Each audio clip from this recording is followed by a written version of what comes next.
طبیعت میں فطرتاً رہ نہیں ہوتا ہے. مسندل جو ہوتے ہیں وہ تو خوش ہوتے ہیں دوسرے کی تکلیف کو دیکھ کے مذاق اڑاتے ہیں, اور اگر کہیں ان کا کوئی خدا نخواستہ مخالف ہو, اس کو کوئی تکلیف ہو جائے, کہاں ہماری بددعا میں آ گیا. ایسا نہیں کرنا چاہیے. اللہ تعالیٰ کو ناگوار گزرتا ہے, نہ بددعا دینی چاہیے. اللہ پہ چھوڑ دو اپنا معاملہ. قرآن پاک میں وہ قبیل امری اللہ ان اللہ بصیر بالعباد, اے اللہ میں تو اپنا معاملہ تیرے سپرد کرتا ہوں, تو بندوں کے حال سے واقف ہے.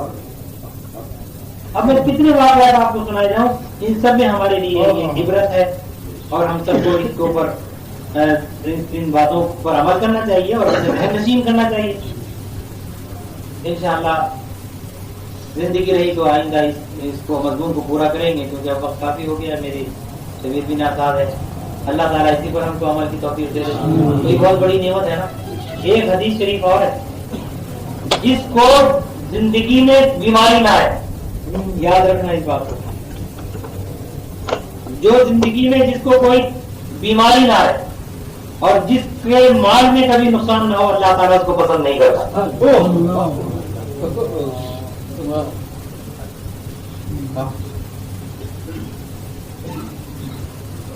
ہاں, دکھ دیے جاتے ہیں اور مصیبتیں جن پر نازل ہوتی ہیں. کوئی شہر مثال کے طور پر کسی کی بیٹے کی موت ہو جائے, کسی کا باپ مر جائے, تو اب یہ اس گزشتہ غم کو یاد کرنا اور دہراتے رہنا اور روتے رہنا اور شکوے کرنا، وہ اجر ضائع ہو جاتا ہے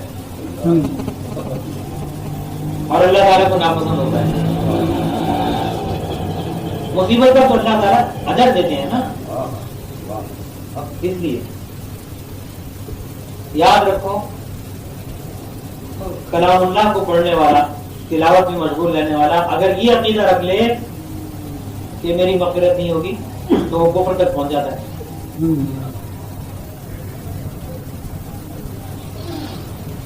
اور جو اللہ تعالیٰ کی دی ہوئی مصیبت کا شکوہ کرنے لگتا ہے، شکایت کرتا ہے، تو سمجھ لیجیے اس نے اللہ کا شکایت، اللہ کا شکوہ کیا، اللہ کی رحمت سے دور ہو جاتا ہے۔ بہرحال یہ میں نے جو کچھ بھی عرض کیا ہے، ضرورت ہے اس وقت اس چیز کی کہ ہم کبھی شکوہ نہ کریں، جس حال میں اللہ رکھے یہ ڈریں کہ باری تعالیٰ ہم تو اس کے اہل نہیں، ہم تو اس کی بھی ہمارے پر یہ تیری جو مہربانی ہے، ہمیں اس کی بھی ہمیں قابلیت نہیں کہ آپ اتنا کرم فرمائیں، یہ تو آپ کی بندہ پروری ہے، تو ان کی ساری پیدا ہوگی۔ اور آپ نے یہ سوچا کہ بھائی ہم تو کچھ نہیں، فلاں ایسا ہے، فلاں کے اتنے اچھے عمدہ مکانات ہیں، ان کے پاس اتنے ان کے بیٹے ہیں، ان کی اتنے اولاد اتنی زیادہ ہے، اور فلاں ہے فلاں ہے، تو یہ جو ہے اس سے آپ شکریہ ادا نہیں کر سکیں گے، بے صبری کریں گے، اور شکریہ، دونوں چیزیں ہمیں تباہ و برباد کرنے والی، نہ دنیا ہی میں سکون ملے گا اور آخرت بھی برباد ہوگی، تو پھر کیا ہوگا؟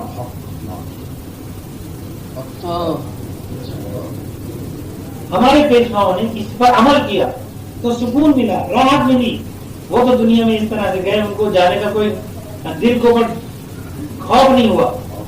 اللہ کے نیک بندے جو مرتے ہیں ان کو خوف تھوڑی ہوتا ہے، وہ تو کہتے ہیں آج آ جائے موت پھر کی آتی، وہ تو اس طرح سمجھتے ہیں اپنے آپ کو جیسے کسی پنجرے کے اندر کسی پرندے کو بند کر دیا جائے، وہ پڑ پڑا ہے کہ کس وقت میں یہاں سے رہا ہوں۔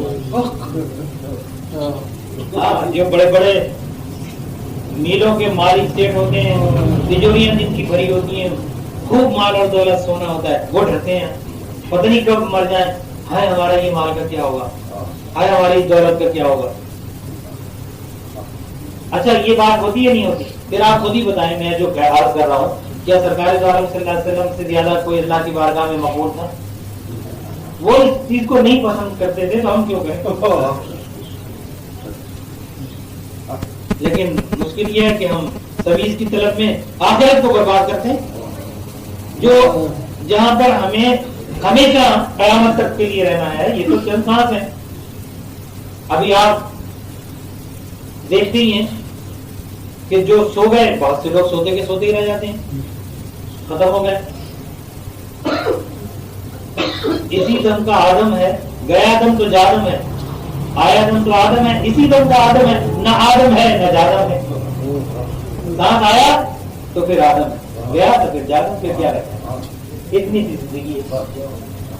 لیکن ہم اس کے اندر اسی فکر ہوتے ہیں کہ یہ ہمارا مکان بڑا ہوا، سب دنیا دیکھے گا، بھائی دیکھو انہوں نے اتنا اچھا بنایا ہے، ان کے پاس اتنا سونا ہے، اتنا زیور ہے، اتنے عمدہ عمدہ، ان کے پاس بے شمار کپڑے ہیں، اور صحابی جگہ جگہ جو لباس ایک دفعہ پہن کے جاتے ہیں، دوسری دفعہ ان کے پاس دوسرا ہوتا ہے، تیسرا، کیا چیز ہے یہ؟ فخر ہے نا، نام و نمود ہے نا۔ اور یہ نہ اللہ کو پسند، نہ اس کے رسول کو پسند، نہ اللہ کے پیارے کو پسند۔ لیکن ہم اس میں مبتلا ہیں۔ تو رب تبارک و تعالی بغیر حساب سے صبر کرنے والوں کو صلا دیتے ہیں، جن کو اللہ اپنا دوست بنانا چاہتے ہیں، جن کو رب تبارک و تعالی اپنا دوست بنانا چاہتے ہیں، ان کو تکلیف میں مبتلا کرتے ہیں۔ اسی لیے تو مولانا روم علیہ الرحمہ نے فرمایا کہ جب آپ کو تکلیف ہوگی تو آپ کا دل ٹوٹے گا، جب ہر طرف سے آپ مایوس ہو جاؤ گے دنیا والوں سے، پھر اللہ کو یاد کرو گے، جب اپنی غلطیوں کا اعتراف کرو گے تو رو گے، بغیر کے تو رونا آتا نہیں۔ جب مال و دولت خوب طاقت پر گھمنڈ ہو اپنے، اس وقت کون کسی کی پرواہ کرتا ہے؟ اس کو گالی دے دی، اس کو برا کہہ دیا اپنے گھمنڈ میں، نشے میں، اس کو برا کہہ دیا، اس کو خراب کیا۔ لیکن جب یہ سب چیزیں اللہ تعالیٰ چند عرصے کے بعد ظاہر کر دیتے ہیں. اب بیچارہ وہ دنیا میں بھی گھبراتا ہے. اور بخدا ہم نے یہ اپنے چشمدید واقعات دیکھے, ہم نے دیکھے اور انجام بہت بڑا دیکھا ہے. اگر اس حالت میں بھی وہ کسی اللہ والے کا دامن پکڑ لے تو ہو سکتا ہے کہ اس کی دل شکستگی سے اللہ تعالیٰ اس کو کوئی درجہ عطا فرما دے, ورنہ پھر انجام بڑا خراب ہوتا ہے, بہت بڑی بڑی آتی ہے. اتنی تکلیف اور پھر بھی اللہ تعالیٰ کے نیک بندوں کا مخالف ہو تو ان کا انجام بڑا خراب ہوتا ہے. آپ کے علم میں جمیل صاحب جو کچھ عمل کر رہا ہے, آپ نے واقعات ہماری موجودگی میں دیکھ سکتے ہیں, انجام بڑا خراب ہوتا ہے. اللہ تعالیٰ محفوظ رکھے. اور صبر کرنے والوں کو اللہ درجہ بلند کر دے, لیکن صبر کرنا اس لیے نہیں کہ لوگوں کو دکھائے, بس اللہ پہ چھوڑ دے اپنا معاملہ. اگر کوئی آ جائے تو یہ سمجھے کہ بھائی شاید یہ ڈر گیا اپنے دشمنوں سے, نہیں, اس کا حوصلہ اتنا ہو کہ وہ مقابلت کر رہا ہے دشمن اور تکالیف میں پیدا کر رہا ہے, لیکن جب سامنے آن کر کے مسکرا دیتا ہے تو وہ اپنا دل بھی دینے کو تیار ہو جاتے ہیں کہ لو ہماری جان لے لو. اگر ضرورت اتنا بڑا حوصلہ ہو. ہم تو یہ کہتے ہیں کہ ہمیں اگر کسی نے ٹیڑھی جگہ سے دیکھ لیا تو دیکھا کیوں, اب تو اس کی آنکھیں پھوڑیں گے, اس نے ہم کو یہ گاڑی دی کیوں, ہم تو اس کا بدلہ نہ لے لیں جب تک, تو پھر ہمارا نام نہیں. یہ تو ضروری ہے. اور جو اللہ والے ہوتے ہیں وہ کہتے ہیں اچھا بھائی تیرا پھر تیرے ساتھ ہمارا یہی ہے کہ ہم تیری برائی کو اچھائی سے بدلتے ہیں, اور یہ ہے کہ ہم تجھے معاف کرتے ہیں. لیکن اللہ نہیں چھوڑتا, پھر اللہ نہیں چھوڑتا. جب تم فکر کرو کہ ہم بدلیں تو اللہ تعالیٰ بے نیاز کہ کرو جزا سزا پر ہمارے پر کوئی منحصر تھا. اور جب اللہ پر چھوڑ کے صبر کیا تو اللہ تعالیٰ فرماتے ہیں اے میرے بندے اب ہم انتقام لینے والے ہیں, اب ہم بدلا دیں گے. اور اس کا انتقام بڑا سخت ہوتا ہے.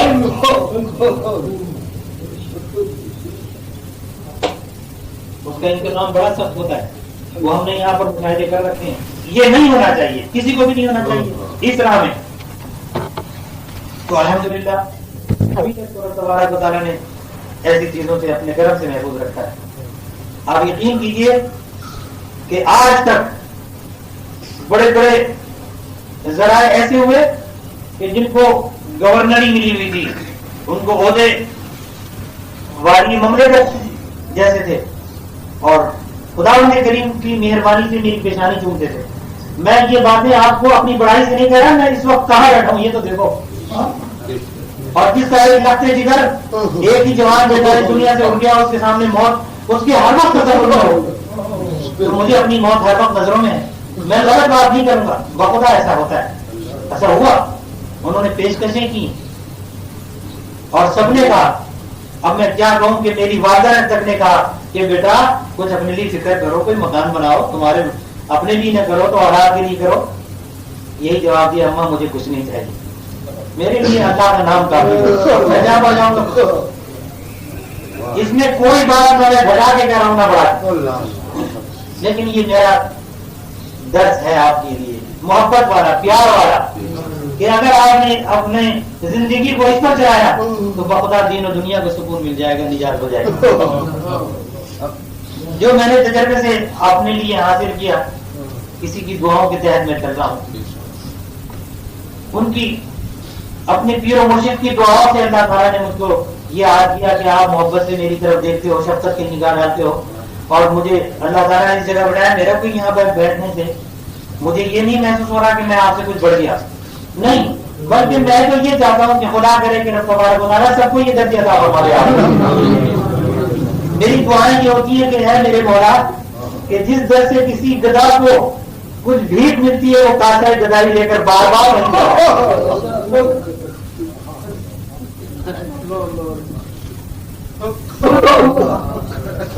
آپ خود بتائیے, کیا میں نہیں کہتا اس طرح؟ کیا آپ میری اس دعا میں آمین نہیں کہتے؟ میں کس طریقے سے اپنا اور آپ کو دل دکھاؤں؟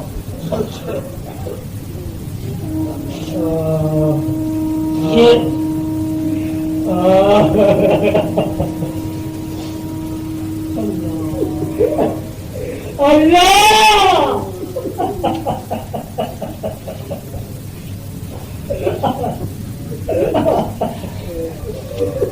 تو کیا سرکار دو عالم حضور اکرم صلی اللہ علیہ وسلم کے جتنے بھی محبتی ہیں وہ حضور کی اداؤں کو نہیں اپنا دیتے؟ ہمارے اسلاف نے ان حضور اکرم صلی اللہ علیہ وسلم کی زمانی اداؤں کو اپنایا نہیں, ان کے اسوہ حسنہ پر عمل نہیں کیا. وہ اس طرح سے کیا کہ ان کی مثالیں اگر میں پیش کروں تو صبح کر دوں گا اور وہ ختم نہیں ہو سکتی، اور جو پھر مقام اور درجات ملے ہیں ان کا بھی شمار نہیں، یہ آپ کے علم نہیں اور ہوگا ہی نہیں. میں تو آپ کو پہلے بھی سنا چکا ہوں. حضرت امیر المومنین عمر فاروق رضی اللہ تعالیٰ عنہ مسند خلافت پر ہیں، اور آپ کے صاحبزادے یعنی خلیفہ وقت کے شہزادے اسکول جب جاتے ہیں تو ان کے کپڑوں میں 14 دیوبند ہوتے ہیں.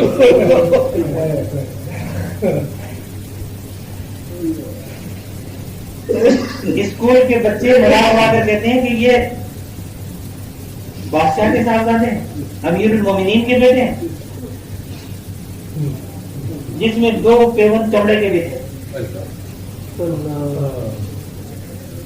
صاحبزادے جب واپس آتے ہیں تو روک کے کہتے ہیں پجان ہمارے لیے ایک سلوا سلوا دیجیے. اب تو اسکول کے بچے بھی ہمارا مذاق اڑاتے ہیں.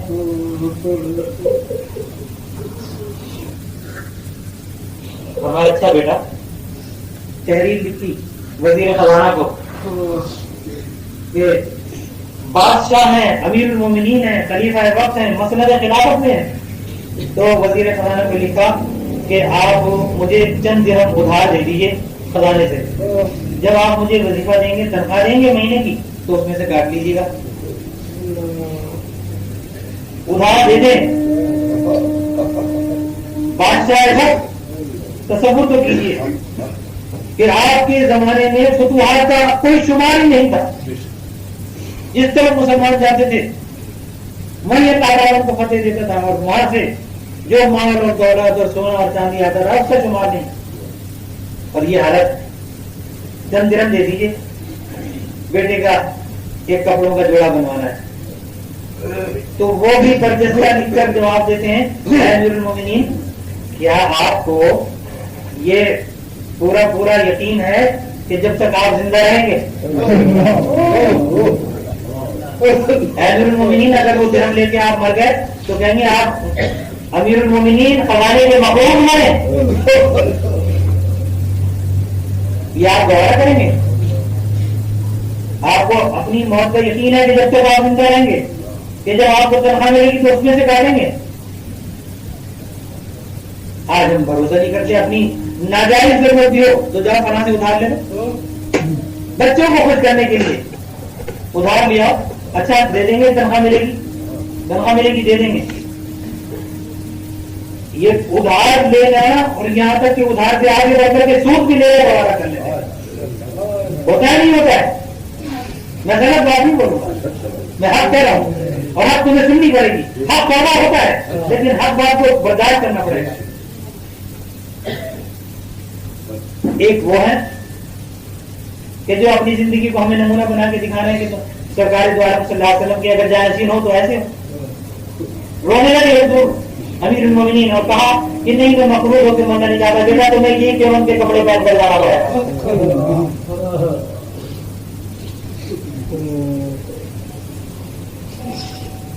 کس بات کو آپ کو ذہن نشین کراؤں، آپ سب سمجھتے ہیں.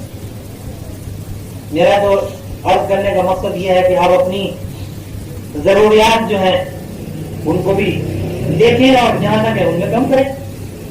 جو اللہ دے اس پر کسی کی مال اور دولت کو دیکھ کر ہرس نہ کریں کہ ہائے ہمارے بچوں کے لیے بھی یہی ہو، ہمارے لیے بھی یہی ہو، کھانا ایسا کھاتا ہے تو ہم بھی یہ کھائیں. نہیں جی، سارے میں اللہ رکھ کے خوش ہے. کیا ہے بھائی، وہ اپنے امیر ہیں، اپنے رکھے ہیں، کاروں والے، جائیداد والے، کوٹھی بنگلے والے، اور غریب ہیں تو اپنے لیے. لیکن یہ سارے کون سے اس میں کیوں ہو؟ اللہ کی بارگاہ میں تو مقبول وہ ہے جو زیادہ خوف اللہ کا رکھے، اور اللہ کی بارگاہ میں تو وہی عزت والا ہے.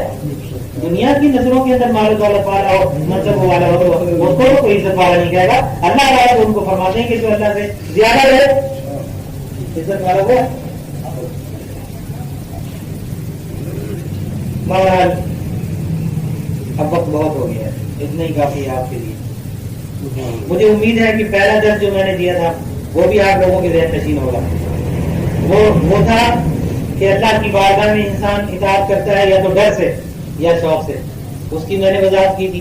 اور آج جو میں نے یہ موضوع آپ کے سامنے پیش کیا آپ ان محفلوں کو یاد کرو گے، اللہ تعالیٰ اپنے کرم سے آپ کو یہ ذہن نشین کرا دے کہ جس کے اندر فرشتے وغیرہ بھی ہوں ان محفلوں میں. حدیث شریف ہے کہ جہاں ایسی محفلیں ہوتی ہیں فرشتے تلاش کرتے پھرتے ہیں، اور جب ایسی محفلوں کو دیکھتے ہیں تو چاروں طرف سے ان کو گھیر لیتے اور اپنے فرشتے اپنے پروں سے رحمت کے ان کو ڈھانپ لیتے ہیں. وہ جگہ عرش والوں پر ایسی روشن ہوتی ہے جیسے ہم تاروں کو دیکھتے ہیں یہاں سے. کتنی بڑی بات ایسی محفلوں میں آنا، شریک ہونا، یہ کہاں ملتی ہے؟ آپ اپنے ایمان سے بتاؤ. اور پھر جو ناقدرہ ہو اس کے اندر شامل بھی ہو، پھر اس کا دل ویسے کا ویسا ہے. یہاں بیٹھ کر کے ذرا سے رو لیں، یہاں سے گئے تو پھر وہی شیطانیت، رحمانیت نہیں. نام تو رحمانی لکھتے ہیں اور کام شیطانی کرتے ہیں. تو بڑے افسوس کی بات ہے نا.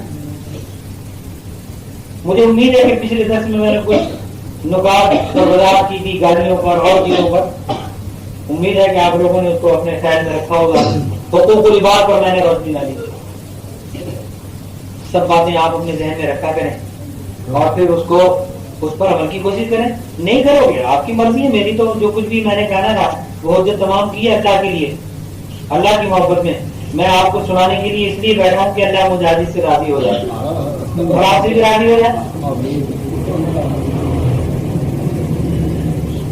اللہ تعالیٰ حضور صلی اللہ علیہ وسلم سے راضی جب ہوئے تو فرمایا والا 100 بجوتی کا رب کو بات کرتا اے محبوب ہم قریب آپ کو اتنا عطا کریں گے، آپ کو راضی کر لیں گے. کتنا عطا کریں گے اس کی کوئی تعداد ہے؟ اتنا دیں گے، اتنا عطا کریں گے، اس عطا کرنے کی کوئی تعداد نہیں کہ تم کو راضی کر لیں گے. اے عزیز، اللہ تعالیٰ کی عطا لامحدود ہے، ہمارا دامن محدود ہے. ہمارا دامن محدود ہے، اس کی عطا نامحدود ہے. جو خزانے اللہ تعالیٰ، جس کو اللہ تعالیٰ اپنے خزانوں کا مالک کر دے اس کو کیا کمی؟ استغنائیت قلب اسی کا نام ہے. غرور میں اور استغنائیت میں بہت فرق ہے. اللہ تعالیٰ ہمیں اور آپ کو اپنے شریف مطابق. آپ خلوص و محبت سے ذرا درود شریف کو پڑھو.